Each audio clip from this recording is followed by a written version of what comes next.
Standing with Our Veterans. In this program, we meet and honor William Bill Kwasny, First Lieutenant Construction Officer with the U.S. Army Corps of Engineers. Bill was born on the south side of Chicago in 1944 and comes from a long line of relatives in the military. His father was in the Navy, 3 uncles in the Army and Navy, plus several friends involved in the Korean conflict. As Bill's life as a teenager moved into the 1960s, the war conflict in Vietnam, Laos, and Cambodia was well underway. Bill's start with the Army begins in Chicago as a college freshman in 1961. And at the time, at all universities, both public and private, male students in their freshman and sophomore years had to take ROTC, Reserve Officer Training Corps. And so that was my first involvement with the military.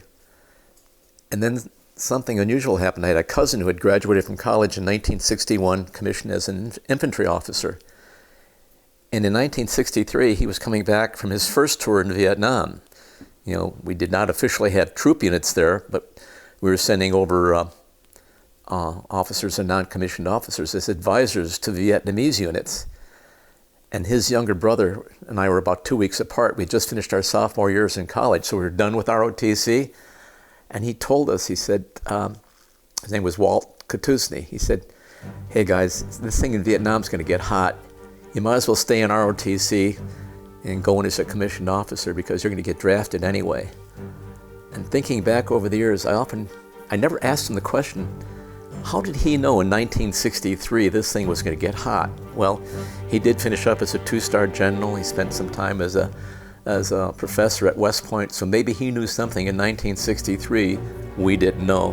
But be that as it may, I did stay in Advanced Corps ROTC, graduated in 1966, and then went on active duty that year. I was an engineer, civil engineer, and I was a co-op student, so I did not go between my junior and senior years in college. I went after I graduated because I was working as a co-op during that time. But ROTC, quote, summer camp, unquote, is not canoeing and s'mores and picnics. It is basic infantry training in 5 weeks. I mean, everybody you've got there is either between junior and senior year in college or a college graduate. So they can push us pretty hard. So we were at Fort Ronnie, Kansas for 5 weeks. And it included what would be basic infantry training for draftees or enlisted personnel. One of the interesting parts about that, by the way, was we were one of the last classes to be trained on the M1 rifle. After that, they started phasing in the M14. So I did learn about the M1, which for a city boy who had never fired even a .22 in his life, this is kind of interesting to qualify in the M1. But the reality of Vietnam, at least for me, didn't set in yet until, and I distinctly remember this, one day in November 1965, our military history class was at 7 a.m. So a group of us in Advanced Corps, we came in for the military history class, and the captain teaching it said, "Gentlemen, it has started," and that was the morning that the 1st Air Cavalry went on shore to Vietnam into the Battle of the Ia Drang Valley. And all of a sudden the reality of it hit. You were going to be graduating in another couple of months, and then the reality set in that this is no longer just an academic pursuit here. This is the reality of what we're going to be doing. And so as I say, at Fort Belvoir then, we were being trained as combat engineers. And one thing we were told, like the combat engineers in Vietnam, be the ones who go in and blow out the jungles so the helicopters come in and land. Bill, as a combat engineer, was a type of soldier who, thanks to his education, engineering degree, and advanced ROTC, performed military engineering tasks, supporting the combat operations of land forces. Among the duties of a combat engineer during the Vietnam era, breach obstacles, establish fighting positions, build and repair floating bridges, obstacles and defensive positions, place and detonate explosives, conduct route clearance operations, emplace and detect landmines, and fight as provisional infantry when required. While Bill thought he was destined to active duty in Thailand and then Vietnam, the Army, Air Force, Marines, and Navy had literally run out of civilian engineers in the Okinawa district. Per orders from the Pentagon, Lieutenant Bill Kwasny and 5 other engineers were sent to Okinawa for their entire tour of duty. All of us who went to Okinawa, we talked about this. And as I said, the one part, when the sergeant said, "You lieutenants are lucky," and we said, "No, we do what we're told to do." Yeah, this was something we did as we were ordered to do. There was an incident that occurred afterward that refers to that. My father-in-law was in the Army Air Corps in World War II, and he was a flight officer, and he flew the P-51, but he trained other pilots to fly the P-51. And I remember driving somewhere once with him, and I expressed regret that I hadn't gone to Vietnam. And he looked at me and said, "What are you talking about?" And I said, "Well, I had my cousin in Vietnam. I had classmates in Vietnam, fraternity brothers, friends had gone to Vietnam. I was supposed to go, and my orders got changed. So I did get sent to Vietnam at the height of the whole thing, 66, 67, 68. And it kind of surprised me, but, like I say, you do what you're told to do. And those were the orders that were given to me, and I did what I was supposed to do.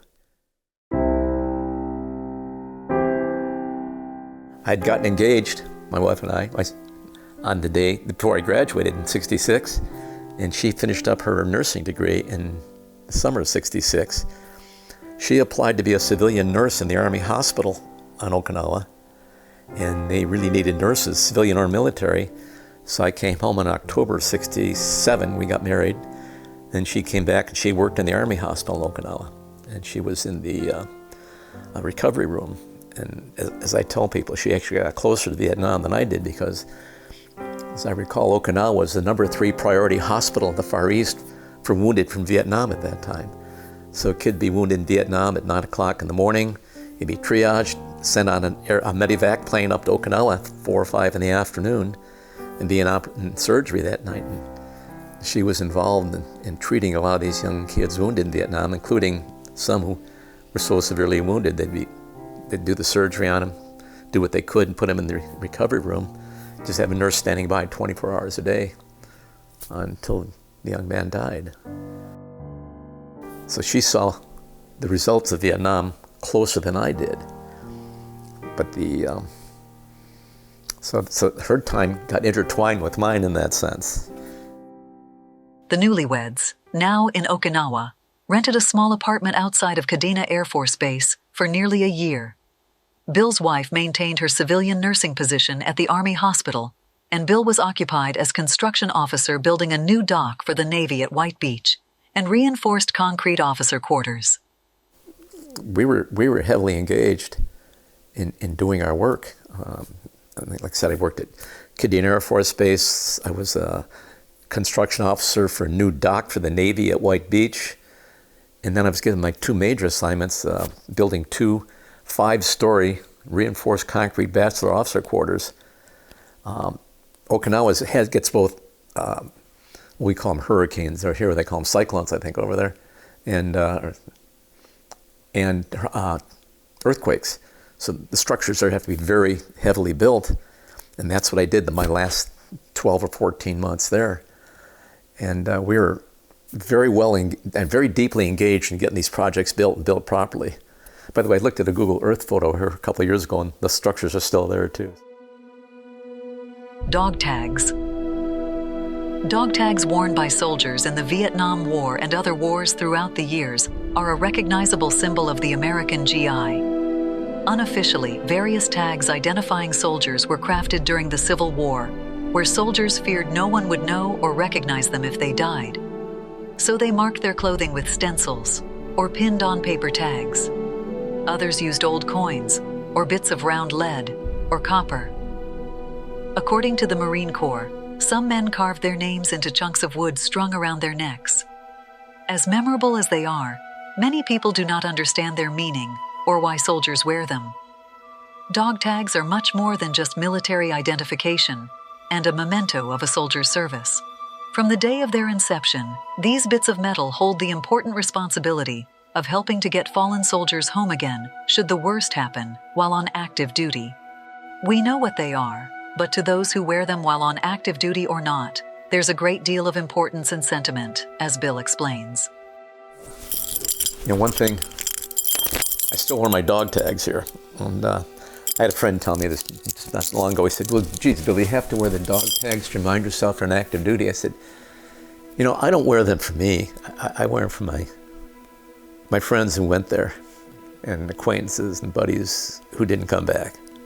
And that's something that my generation saw. And I mean, I can't forget it. It was a formative part for those of us growing up in the 60s and 70s. It was a formative part of our lives, either avoiding Vietnam or getting drafted or volunteering for it. No matter how you looked at it, it was something that set the stage. I'm glad I was on active duty. I'm glad I did volunteer like that. Had I been told to go to Vietnam, I would have gone. I mean, those were the orders. That's what we were to do. And so I've seen this within my family, you know, my father and brother and uncles and my cousins and I, and then my son and nephew. And I would say that as a general comment, serving on active duty in the military, I think is a good thing for young people to do. I would much prefer to see it being as volunteers than to have it as a draft. Because as a volunteer, you go in, you know you're signing up for something that could be dangerous, and you go forward from there. But it does, it's just something to do for the country.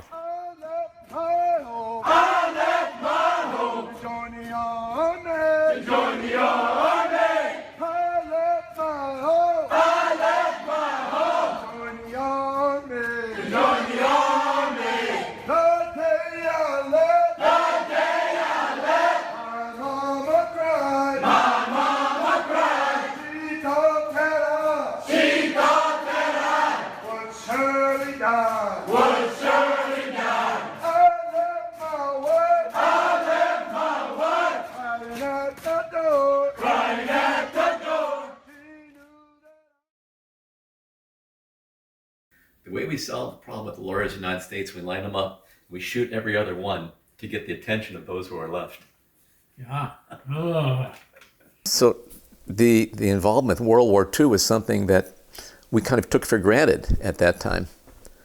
And you know, I never specifically asked my dad about this, but I have to suspect that they probably figured World War II was done and over, and voila, along comes this thing called Korea. We had friends who were involved in Korea. And then the thing that hit my generation, of course, was the war in Vietnam.